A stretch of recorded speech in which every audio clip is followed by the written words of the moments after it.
오늘은 십자가만이 해석합니다 라는 말씀을 중심으로 같이 한번 살펴볼 터인데요. 우리 마태복음 5장 17절 같이 한번 읽겠습니다. 같이 읽습니다. 내가 율법이나 선지자를 폐하러 온 줄로 생각하지 말라. 폐하러 온 것이 아니요 완전하게 하려 함이라. 아멘. 내가 율법이나 선지자를 폐하러 온 것이 아니라 완전하게 하러 오셨다라고 우리 예수님 말씀하시는데요. 여기 율법이라고 할 때 적게는 율법을 이야기하게 되어지고요, 넓게는 크게는 모세오경을 이야기합니다. 또 선지자는 모세오경 이외의 성경을 말씀하게 되어지죠. 그래서 우리는 지난주에 율법이 예수님에게서 어떻게 성취가 되어졌는가, 어떻게 완전하게 되어졌는가 몇 가지 예를 들어가면서 같이 한번 살펴보았고요. 오늘은 율법과 선지자, 구약 성경이 어떻게 예수님 안에서 완전케 되어졌는가, 완성되어졌는가. 우리가 구약 성경은 불완전합니다. 근데 그 구약 성경을 십자가로 해석해야 되는데 십자가로 해석한 것이 완전한 것이에요. 그래서 오늘은 십자가로 구약의 몇 가지 예를 들어가면서 그것을 해석하도록 그렇게 하겠습니다. 먼저 우리가 살펴볼 것들은 구약 가운데 중요한 것이 절기인데요. 절기 이야기만 나오면 우리 성도들이 귀를 닫습니다. 어렵다는 생각을 하게 되어져요. 왜냐하면 설날이 어땠더라, 대보름이 어땠더라, 추석이 어땠더라 이러면 좋은데 유월절, 무교절, 초실절, 오순절, 나팔절 이렇게 하게 되어지니까 뭔 말인가 도대체가 모르겠는 거예요. 잘 들어보시면 제가 간단하게 설명을 드리겠습니다. 그래서 우리가 절기는 중요해요. 구약에서 절기가 차지하는 비중이 굉장히 많기 때문에 절기 또한 십자가를 해석하지 아니하면 그 절기의 본질의 의미를 놓칠 수가 있습니다. 그래서 성경을 보면 이렇게 말씀하게 되어지죠. 같이 한번 보겠습니다. 골로새서입니다. 같이 읽죠. 시작. 그러므로 먹고 마시는 것과 절기나 초하루나 안식일을 이유로 누구든지 너희를 비판하지 못하게 하라. 이것들은 장래일의 그림자이나 몸은 그리스도의 것이니라. 아멘. 먹는 것, 마시는 것, 절기, 초하루, 월삭, 안식일이라는 모든 것은 장래일의 그림자라는 거예요. 그림자면 그림자에 실체가 있는 거잖아요. 그럼 실체, 본체가 뭐냐? 그게 예수님이라는 것입니다. 그래서 구약의 것은 그림자고 실체가 오면 그림자는 사라지게 되어지는 거예요. 그래서 오늘은 절기, 구약의 절기가 완성되어진 것이 아니라 불완전한 것입니다. 그럼 그것이 예수님에게서 어떻게 완성되어졌는가, 예수님이 어떻게 완성케 하셨는가 하는 것들을 같이 한번 살펴볼 터인데요. 먼저 출애굽기 12장을 같이 한번 보겠습니다. 출애굽기 12장 같이 읽죠. 시작. 모세가 이스라엘 모든 장로를 불러서 그들에게 이르되 너희는 나가서 너희의 가족대로 어린 양을 택하여 유월절 양으로 잡고 우슬초 묶음을 가져다가 그릇에 담은 피에 적셔서 그 피를 문 임방과 좌우 설주에 뿌리고 아침까지 한 사람도 자기 집 문 밖에 나가지 말라. 여호와께서 애굽 사람들에게 재앙을 내리려고 지나가실 때에 문 임방과 좌우 문설주의 피를 보시면 여호와께서 그 문을 넘으시고 멸하는 자에게 너희 집에 들어가서 너희를 치지 못하게 하실 것임이니라. 네, 오늘 유월절에 대한 내용인데요. 이런 내용이죠. 하나님께서 이스라엘 백성들 애굽에서 건져내실 때 10가지 재앙을 내리십니다. 그 가운데 10번째 재앙이 장자의 재앙이었어요. 이 장자의 재앙 때 유대인들은 어떻게 구원받게 되어졌느냐? 유월절 어린 양의 양을 잡습니다. 그리고 그 양을 가지고 문임방과 좌우 문설주에 바르게 되어지면 죽음에 살다가 지나가다가 어린 양의 피가 있으면 그 집은 넘어가게 되어지는 거예요. 그래 넘어갔다 유월했다. 그래 유월절 그렇게 이야기하는 것입니다. 근데 피가 안 발라진 집은 들어가서 장자를 죽인 거예요. 그게 유월절입니다. 그래서 그 집안 사람이 유대인이냐 이방이냐 선인이냐 악인이냐 부자냐 가난한 사람이냐 귀족이냐 천민이냐 많이 배웠냐 못 배운 상관이 없이 피만 발라 있으면 무조건 넘어갔단 말이에요. 그래서 유월절 어린 양의 피, 이걸 기념해서 우리가 유월절 지키라 라고 말씀하게 되었죠. 그러면 이 유월절은 뭔가 그림자란 말이에요. 그 유월절의 실체, 본체는 뭐냐 하는 거예요. 우리 한번 이제 마태복음 말씀 한번 보겠습니다. 같이 시작. 너희가 아는 바와 같이 이틀이 지나면 유월절이라 인자가 십자가에 못 박히기 위하여 팔리리라 하시더라. 아멘. 예수님 말씀하십니다. 이틀이 지나면 유월절이다. 근데 그때 인자가 예수님이 십자가에 못 박힐 거라는 거예요. 뭘로요? 유월절 어린 양으로. 예수님의 십자가에 못 박히심이 유월절 어린 양으로 못 박히심이. 이제는 어린 양의 피를 바르는 것이 아니라 예수 그리스도의 보혈의 피가 묻어 있는 사람에게 죽음의 사가 넘어갈 줄 믿습니다. 심판에 넘어갈 줄 믿습니다. 유월절 어린 양은 바로 예수님이고 유월절 어린 양의 피는 바로 예수님의 보혈의 피를 이야기하게 되어지는 거예요. 그 다음에 무교절은 이렇게 설명하십니다. 출애굽기 12장을 같이 한번 보시겠습니다. 같이 시작. 너희는 무교절을 지키라. 이날에 내가 너희 군대를 애굽 땅에서 인도하여서 냈음이니라. 그러므로 너희가 영원한 규례로 삼아 대대로 이날을 지킬지니라. 첫째 달 그 달 19달 저녁부터 21일 저녁까지 너희는 무교병을 먹을 것이요. 아멘. 무교절, 두 번째 절기가 무교절인데요. 이 무교절은 유월절 다음 날부터 일주일 동안, 그러니까 안식일부터 안식일까지 지키는 절기가 무교절이에요. 유월절은 하루입니다. 금요일 하루. 그리고 이제 무교절은 일주일이에요. 안식일에서 안식일까지. 이때 뭐 할 것이냐? 무교병과 쓴나물을 먹으라는 거예요. 무교병이라는 것은 누룩이 들어가지 않는 빵, 그러니까 부풀리지 않는 단단한 빵을 먹고 쓴나물을 먹는 거예요. 이것은 바로 이스라엘 백성들의 고난과 예수님의 죽음과 고난을 상징하게 되어죠. 그래서 이제 무교절은 바로 이렇게 이제 고난, 안식일부터 안식일까지 먹게 되어서 이때 무교병과 쓴나물을 먹어서 예수님의 고난과 십자가의 죽음을 상징하게 되어져요. 뿐만 아니라 또 초실절에 이렇게 말씀하게 되어져. 레위기서를 한번 보겠습니다. 레위기서 같이 있죠. 시작. 여호와께서 모세에게 말씀하여 이르시되 이스라엘 자손에게 말하여 이르라. 너희는 내가 너희에게 주는 땅에 들어가서 곡물을 거둘 때에 너희의 곡물의 첫 이삭 한 단을 제사장에게로 가져갈 것이요.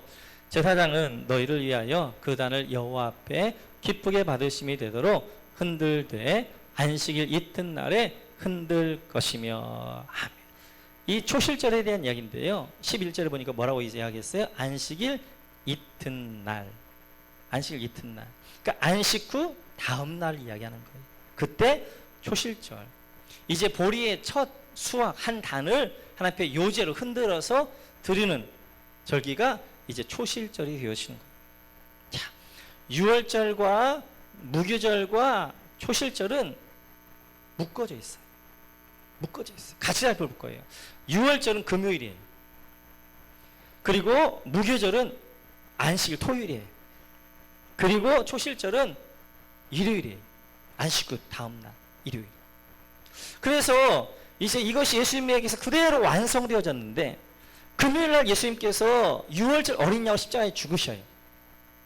그 토요일날 무덤 가운데 이제 죽음 가운데 계시고요. 그리고 초실절이 되어지는 안식 후 첫날 주일날 예수님께서 초실절로 부활하셔요. 첫 열매로 첫 이삭으로 부활하셔요. 그래서 그것을 가리켜서 이렇게 말씀하게 되어지죠. 같이 한번 보겠습니다.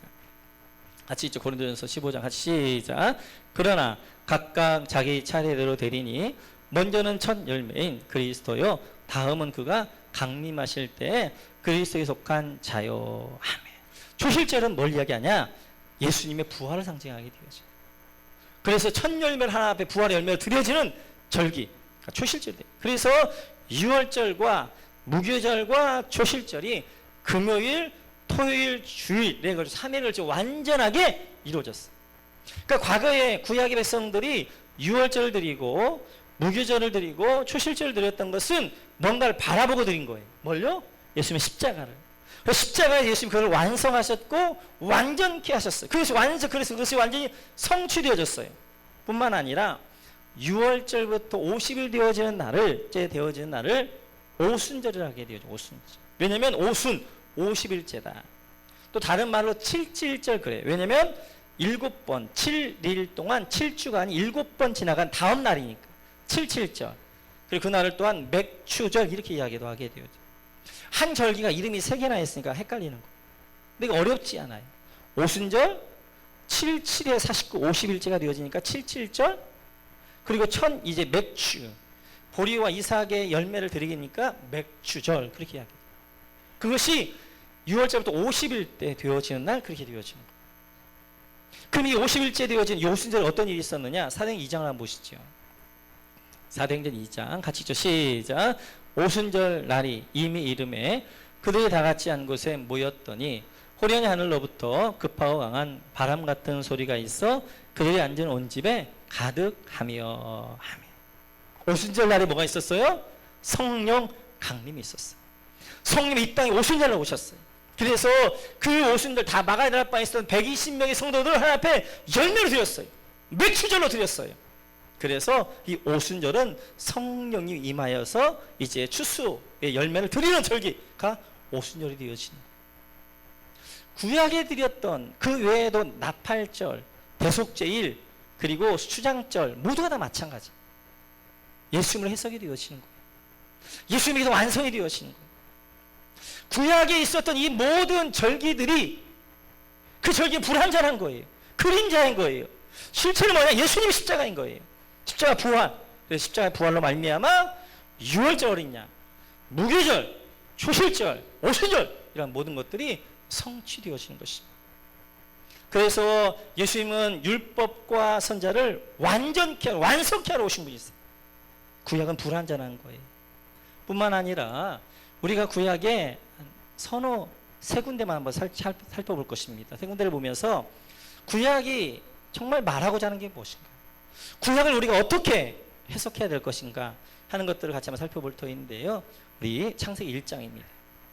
같이 한번 보시죠. 시작. 하나님이 자기 형상 곧 하나님의 형상대로 사람을 창조하시되 남자와 여자를 창조하시고 아멘. 제6일에 하나님께서 자기 형상 하나님의 형상대로 사람을 창조했다는 것입니다. 사람이 누구예요? 거기 보니까 오늘 보면 아담을 사람이라고 번역을 해놨어요. 아담을 창조하셨어요. 그리고 남자와 여자를 창조하셨어요. 6일날 창조하신 거예요. 그러니까 아담을 창조한 다음에 몇 년 지난 다음에 하와를 창조한 것이 아니라 아담을 창조하고 그 다음에 이제 이름을 짓게 한 다음에 그리고 그날 6일째 그 아담에게서 하와를 창조해내게 되어지는 거예요. 만들어내게 되어지는 거예요. 그래서 우리 창세기 2장을 한번 보시겠어요? 같이 한번 읽죠. 같이 시작. 여호와 하나님이 이르시되 사람이 혼자 사는 것이 좋지 아니하니 내가 그를 위하여 돕는 뱃불을 지으리라 하시니라. 아멘. 하나님이 아담을 창조하셨어요. 그리고 아담이 홀로 있는 것이 하나님 보시기 좋지 못했다. 로터후했다 라고 말씀합니다. 그러면서 내가 돕는 뱃불을 지을 것이다 라고 말씀하시면 하나님이 이렇게 하시죠. 같이 한번 보겠습니다. 같이 시작. 여호와 하나님이 아담을 깊이 잠들게 하시니 잠들매 그가 그 갈빗대 하나를 취하고 살로 대신 채우시고 여호와 하나님이 아담에게서 취하신 그 갈빗대로 여자를 만드시고 그를 아담에게로 이끌어 오시니. 아멘. 하나님께서 아담을 위해 내가 돕는 배필을 지을 것이다 라고 말씀하셔서 어떻게 하셨느냐, 아담을 이제 잠들게 하셨어요. 이제 그리고 그 가운데 갈빗단을 취하였어요. 그리고 그 갈빗대로 여자를 만들었어요. 그러면 이때 하나님이 어떻게 하셨냐는 거예요. 그냥 아담 있으면 아담이 잠자고 그냥 하나님이 손을 쑥 집어넣어가지고 갈빗단을 쫙 뺐을까요? 제가 볼 땐 그렇게 하지 않았을 것 같아요. 수술하는 것과 동일하게 했을 것 같아요. 옆에 살을 째고 그리고 그 안에 수술해서 갈빗단을 하고 살로 채워넣고 다시 꿰매고 흔적을 남겼을 거예요. 하와의 흔적. 그렇게 하고 물과 피를 쏟고 그리고 하와를 만들게 되죠. 그래서 이제 아담에게서 하와가 나오게 되어진 거예요.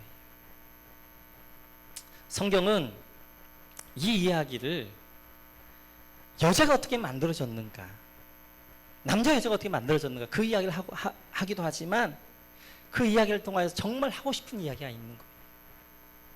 그 이야기 어떤 이야기냐? 이 이야기죠. 요한복음 19장을 보시죠. 같이 한번 읽죠. 시작. 그중 한 군인이 창으로 옆구리를 찌르니 곧 피와 물이 나오더라 하며. 예수님이 십자가에 달리셨어요. 그리고 옆구리를 찔렀어요. 그랬더니 물과 피를 쏟았었어요. 그리고 십자가에 죽으신 예수님으로 인하여서 태어난 것이 있어요. 그게 뭐예요? 교회. 교회가 만들어졌어요. 아담과 하와 이야기는 남자를 하나님이 어떻게 만들었고 여자를 어떻게 만들었느냐 하는 이야기를 하기도 하지만 더 본질적인 이야기는 우리의 신랑 되신 예수님과 예수님의 신부된 교회가 어떻게 만들어질 것인가 하는 이야기를 하고 싶은 거예요. 제가 늘 이야기했지만 구약에서 나오는 남자들은 대부분 예수님을 상징하게 되어져요. 그리고 여자는 예수님의 신부가 되어지는 우리 교회를 상징하게 되어져요. 그래서 예수님은 우리 신랑 되어주시고 우리는 예수님의 신부가 되어져. 그래서 정결하게 되어진다면 예수님이 천사의 나팔 소리로 이제 천사님이 외칩니다. 신랑 온다 라고 하나 외치면 신부들은 우리가 어떻게 해요? 끌어올려 하늘에서 어린양 혼인잔치를 하게 되어진 거예요. 우리는 신랑 신부로, 신랑은 예수님과 교회가 혼인잔치를 하게 되어지는 것입니다. 성경에서 하나님께서 그렇게 하실 수도 있잖아요. 남자와 여자를 동일하게 만들 수도 있잖아요. 그럼 훨씬 더 하나님 편하시잖아요. 그런데 남자를 먼저 만드시고 그리고 어렵게 수술을 해서 거기서 하와를 만드신 이유가 뭐냐는 거예요. 그 이야기는 앞으로 하나님의 신부가 되어지는 탄생할 교회를 어떻게 만들어낼 것인가 하는 이야기를 성경을 하고 싶은 거예요. 신랑 되신 예수님께서 죽으셔서 물과 피를 쏟으셔서 그 십자가로 말미암아 탄생하는데 그게 교회고 그게 신부고 그게 바로 우리가 되어질 것이다 라고 말씀한 줄 믿습니다. 그래서 신랑 되신 예수님과 신부 되신 교회에 대한 이야기를 아담과 하와의 이야기에서 하고 싶은 것입니다. 뿐만 아니라 가인과 아벨과 셋 이야기도 이렇게 되어지는 거예요. 우리 같이 한번 창세기 4장을 한번 보겠습니다. 같이 있죠. 시작. 가인이 그의 아우 아벨에게 말하고 그들이 들에 있을 때 가인이 그의 아우 아벨을 쳐 죽이니라. 시간이 흘러서 아담과 하와에게 많은 자녀가 있었어요. 아들딸이 있었어요. 근데 그 아들딸 가운데 대표적인 인물이 가인과 아벨이었어요. 가인과 아벨이 하나님 앞에 동일한 제사를 드렸습니다. 그런데 하나님이 가인의 제사는 안 받으시고 아벨 제사는 받으셨어요. 그래서 가인이 화가 난 거예요. 섭섭한 거예요. 하나님 앞에. 가인은 정말 정성을 다해서 드렸거든요. 만약에 내가 대충 드렸으면요 섭섭하지도 않았을 것입니다. 근데 내가 정말 열심히 드렸는데 안 받아요. 굉장히 정성 들인 만큼 섭섭해요. 너무너무 섭섭해가지고 동생을 죽일 정도, 죽일 마음까지 있을 정도 섭섭해요. 그리고 어느 날 들에 있다가 동생 아벨을 죽였어요. 가인이 아벨을 죽인 이야기, 이 이야기는 아담과 하와가 죄를 지었는데 얼마나 죄가 급속하게 번져가는가, 형제를 죽인 그 이야기를 말씀하기도 하지만 그 이야기를 통해 정말 하고 싶은 이야기가 있는 거예요. 성경에 아벨이라는 뜻이 헛되다는 뜻입니다. 헛되다. 그래서 전도서에 보게 되어지면 헛되니 모든 것이 헛되다라는 말은 아벨이란 말이에요. 헤벨, 아벨 이란 말이에요. 아벨, 헛된 인생, 허무한 인생, 죄악된 인생, 멸망의 인생은 죽어야 돼요.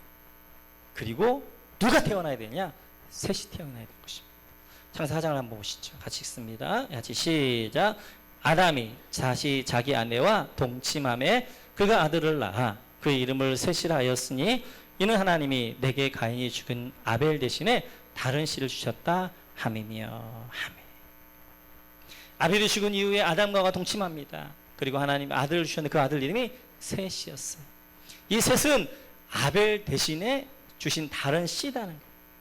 그래서 셋이라는 이름이 뜻이 보상, 배리자, 구원자 이런 뜻이 되어진다. 아벨, 헛된 인생, 죄악의 인생, 험한 인생 죽고 셋이 부활해야 되는 거예요. 셋이 다시 살아나야 되는 거예요. 구원자가 보상, 하나님의 그 이제 대리자가 대신 살아나야 되는 거예요. 그 이야기는 십자가에 대한 이야기예요.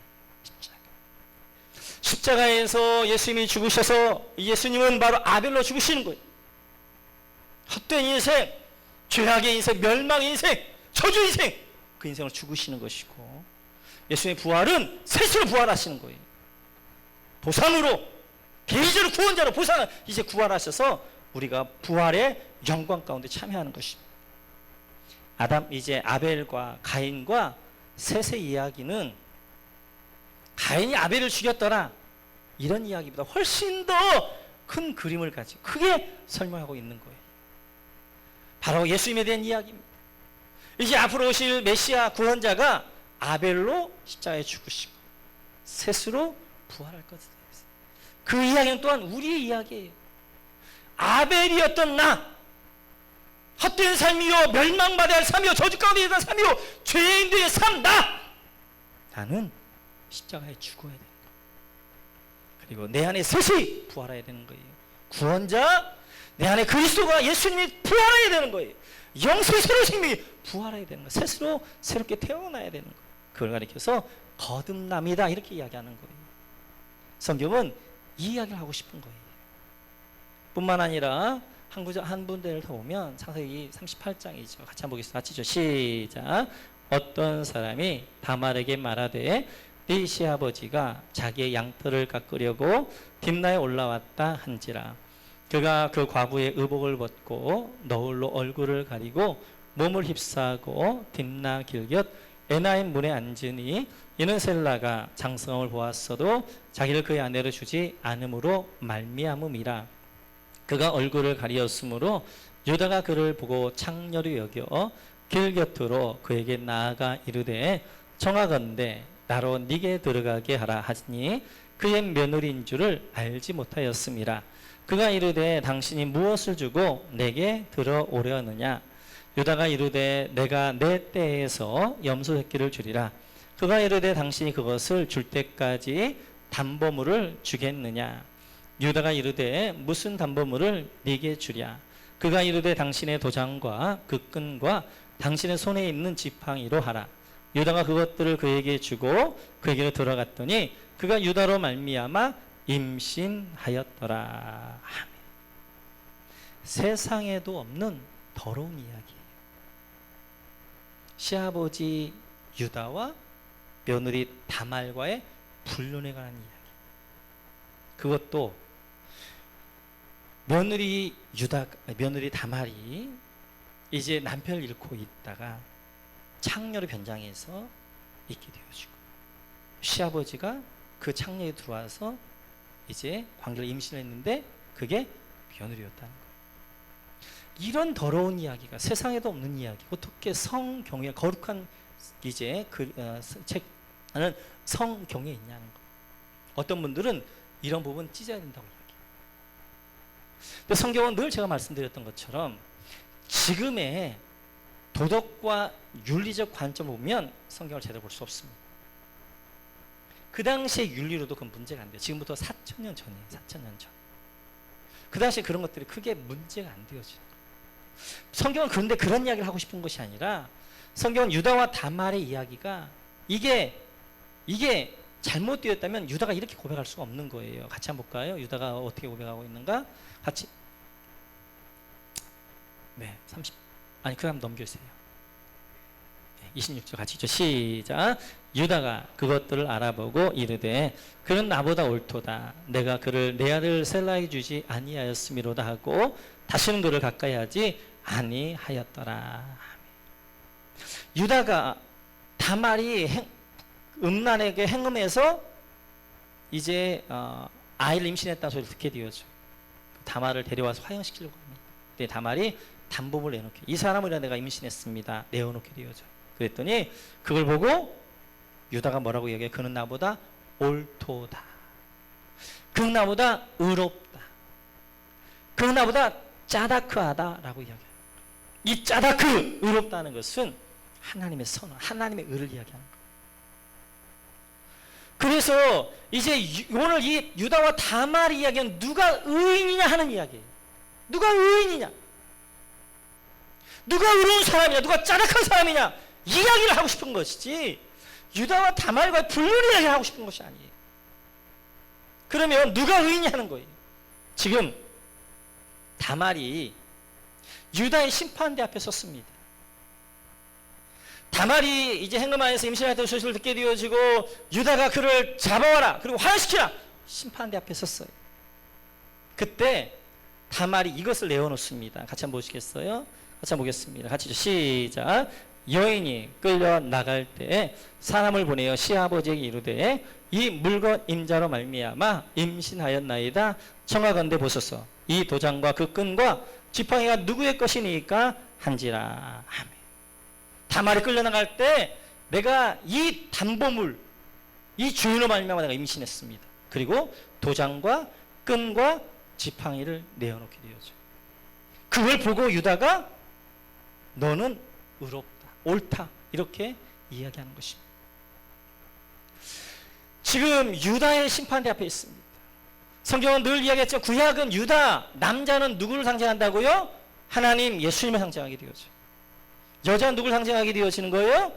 교회 신부인 우리를 상징하게 되어지는 것입니다. 우리는 다말과 같이 유다의 심판대 앞에, 하나님 앞에 심판대 앞에 설 거예요. 그 심판대 앞에서 하나님이 누구를 향해서 짜라크 너는 의롭다고 말하느냐, 누가 의인이냐 하는 이야기를, 이 이야기를 하고 싶은 거예요. 다말이 오늘 유다의 심판대 앞에서 그가 의로웠던, 짜라크라고 이야기했던 그가 의인이 되는 이유는 뭐냐? 그 다말은 유다의 담보물을 가지고 있었어요. 유다의 것을 가지고 있었어요. 그 유다의 것을 내어놓았을 때 그 유다의 심판대 앞에서 유다는 너는 의롭다, 너는 짜라크하다 이야기했던 것입니다. 유다의 도장, 유다의 끈, 유다의 지팡이, 유다 것을 내어놓았더니 유다가 이야기를 너는 옳도다, 너는 의롭다, 너는 짜라크하다 이렇게 이야기하는 것입니다. 우리 모두는 우리의 신랑 대신 하나님 앞에, 예수님의 심판대 앞에 설 것입니다. 그 예수 앞에 심판대 앞에 섰을 때 하나님은 누구를 의롭다고 말씀하시느냐? 내 것을 내놓는 사람을 의롭다고 하잖아요. 내 선한 삶, 내 공로, 내 의, 내 율법적인 삶, 내 걸 내놓는 사람은 의롭은 것이 아니에요. 하나님의 것을 내놓아요. 하나님의 심판, 하나님의 것을 내놓아야 돼요. 하나님의 것, 다말이 유다의 것을 내놓았던 것처럼 이제 우리는 하나님의 심판, 하나님의 것을 내놓아야 돼. 하나님의 것을 뭘 내놓아야 되나요? 바로 도장과 끈과 지팡이를 내놓아야 돼. 도장이 뭐예요? 성령의 인칠. 끈이 뭐예요? 성령의 인도, 견인. 지팡이가 뭐예요? 성령의 능력, 성령의 임재하심. 이걸 내놓아야 돼. 하나님의 심판대 앞에서 하나님의 것, 성부 하나님, 성자는 성령, 삼위 하나님의 것을 내놓아야 돼. 성령의 이시, 성령의 도장찍음과 성령의 인도하심과 성령의 능력, 성령의 함께하심, 성령의 임재하심, 이것들을 내어놓을 때 하나님 우리를 의롭다, 짜다하다라고 말씀하게 되어진 거예요.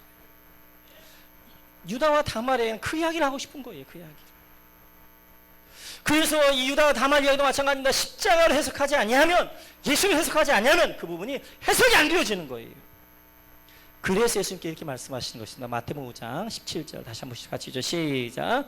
내가 율법이나 선자를 폐하러 온 줄로 생각하지 말라. 폐하러 온 것이 아니요 완전하게 하려 함이라. 아멘. 예수님께서 율법과 선지자, 구약을 폐하러 온 것이 아니라 완전케 하러 오셨다. 구약은 다 불완전한 거예요. 절기도 불완전하고요. 구약의 모든 사건들은 다 불완전한 거예요. 그림자예요. 그것이 어디서 완성되어지느냐? 십자가에서 완성되어집니다.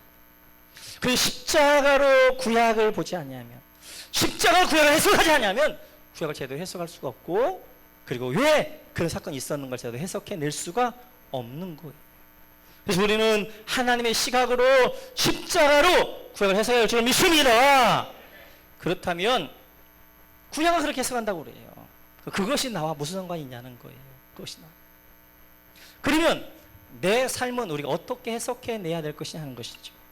창세기 41장 보겠습니다. 같이 한번 시작. 바로가 요셉에게 이르되 내가 한 꿈을 꾸었으나 그것을 해석하는 자가 없더이되 들은즉 너는 꿈을 들으면 능히 푼다 하더라. 요셉이 바로에게 대답하여 이르되 내가 아니라 하나님께서 바로에게 편한 대답을 하시리이다. 바로가 꿈을 꿉니다. 두 번의 꿈을 꿨어요. 그리고 그 꿈을 해석해 나라니까 아무도 해석해낼 수가 없는 거예요. 애굽의 사람들이. 그러자 이제 술 맡은 관원장이 이실직고 하는 것입니다. 왕이시여, 제가 죄를 하나 지었습니다. 제가 감옥에 있을 때 꿈을 꿨는데 제 꿈을 해석해 준 청년이 있었습니다. 그리고 해석해 준 대로 저하고 떡 굽는 관원이 그대로 되어졌습니다. 라고 하게 되어지니까 왕이 당장 그 청년을 데려오라는 것입니다. 그리고 요셉이 감옥에 나왔어. 그리고 왕 앞에 섰습니다. 그랬더니 바로 왕이 이렇게 이야기하는 거예요. 내가 이런 꿈을 꿨다. 해석한 사람이 없는데 너는 내 꿈을 해석할 것이다. 이야기하는 것입니다. 그러자 요셉이 뭐라고 이야기하는 거예요? 해석은 하나님께 있습니다. 하나님이 대답하실 것입니다. 이야기하는 거예요. 그리고 그의 꿈을 해석해내는. 마찬가지로 우리 인생의 해석은 누구에게 있느냐? 하나님에게 있습니다. 우리 인생을 어떻게 해석해야 될 것이냐? 십자가로 해석하셔야 돼요. 내 안에 다가오는 고난, 내 안에 다가오는 문제들, 내 안에 다가오는 성공, 이런 모든 것들을 십자가로 하나님의 시각을 해석하지 아니하면 그 문제와 그 고난들이 해석이 안 되어지는 거예요. 그래서 우리 믿는 사람들은 해석을 하나님께도 믿는 것이 할렐루야. 아자 해석은 하나님께 있습니다. 하나님께서 내 삶을 해석하십니다.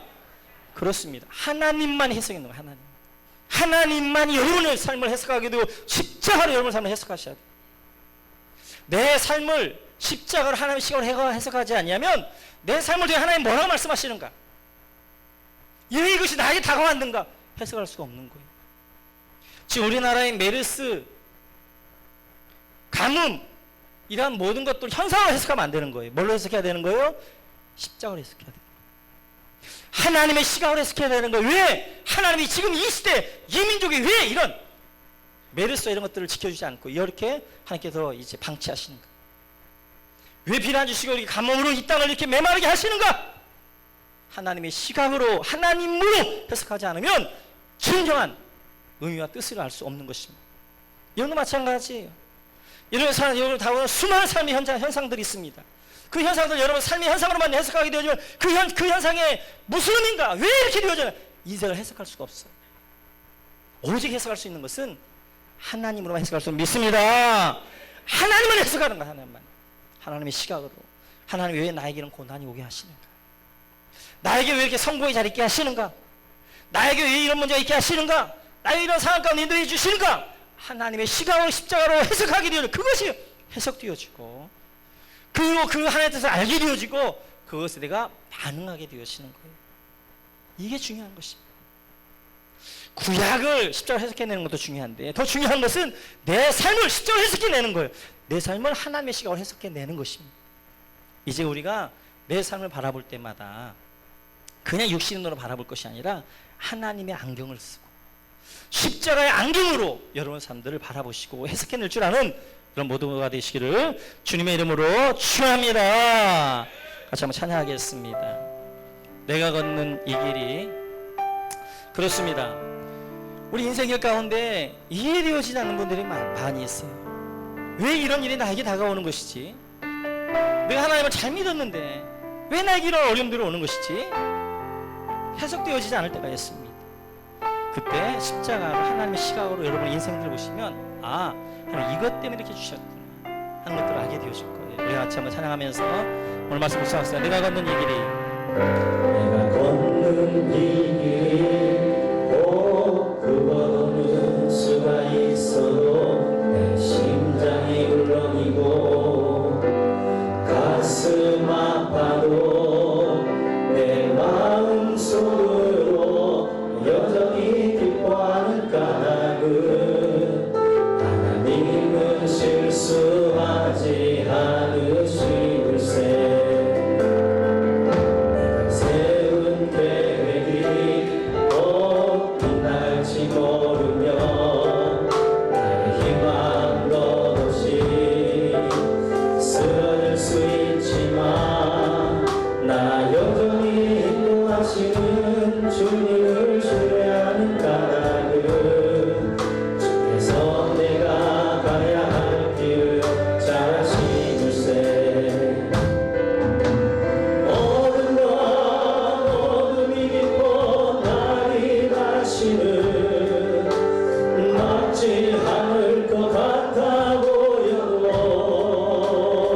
왜 나에게 이런 고난이 오는가? 왜 나에게 이런 상황이 있는가?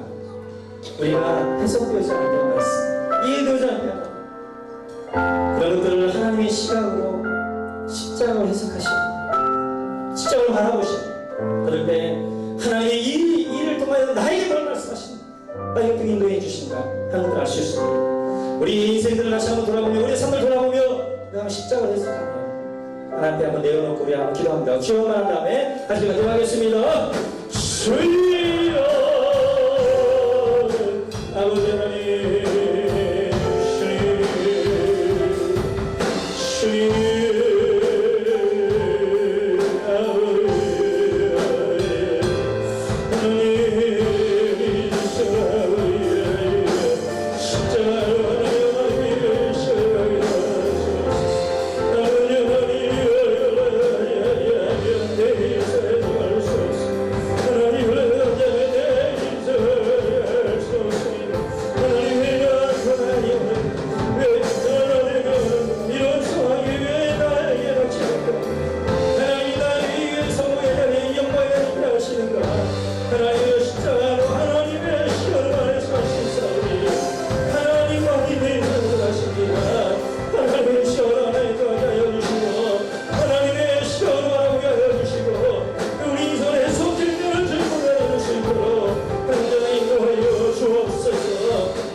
계속해서 우리 함께 기도합니다. 이 시간 우리 한번 치유기도 하겠습니다. 하나님, 나의 성령의 기름 부으시 원합니다 하신 분들은 머리에 손을 한번 계속 기도하겠습니다. 기도합니다. 살아계신 아버지 하나님, 우리 인생을 우리 눈만으로 해석하여 주시옵습니다. 성령이 임재하여 주셔서 하나님의 시각으로 십자가로만 우리 인생을 해석할 수 있사오니 성령님 충만하게 임하여 주옵소서. 성령님 기름 부어 주옵소서. 하나님 아버지여, 가슴에 손을 얹고 기도합니다. 눈물과 아픔과 염려와 근심과 무거운 짐과 상처를 가지고 나온 주의 백성들을 기억하여 주시고 하나님 오늘도 저들의 마음들을 어루만져 주옵소서. 저희의 생각을 치유하여 주옵소서. 무거운 짐 한편을 맡기게 하여 주옵소서. 하나님이 회복하시는 치유하시는 놀라운 역사를 경험할 수 있게 도와 주옵소서. 유지절명하자 나왔습니다. 그곳에 손을 얹어 싸우니 하나님 치료망산으로 치료하여 주옵소서. 병원에 있고 요한의 힘을 주신 하나님, 이 시간 동일하게 치료한 것을 하나님의 힘으로 치료하여 주옵소서. 하나님, 우리 하나님의 백성들, 특별히 모든 곳의 백성들은 불길과 그런 인도하여 주시고 이 메르스이란 질병으로 또 하나님 보호하시고 인도하여 주옵소서. 내가 날 수 있는 병만 우리 아까워 들어온 병만은 따라갈 시어나 이 가운데 메르스는 이 땅 가운데 떠날 시어나 가산을 시어나 가죽을 시어나 하나님 은혜만을 모든 손에 충만하게 하나님 인도하게 하여 주옵소서. 감사드리면서 예수님의 이름으로 기도하옵나이다.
하지만 여러분의 삶을 해석해내어 하나님이 내 삶을 이렇게 역전시켰습니다.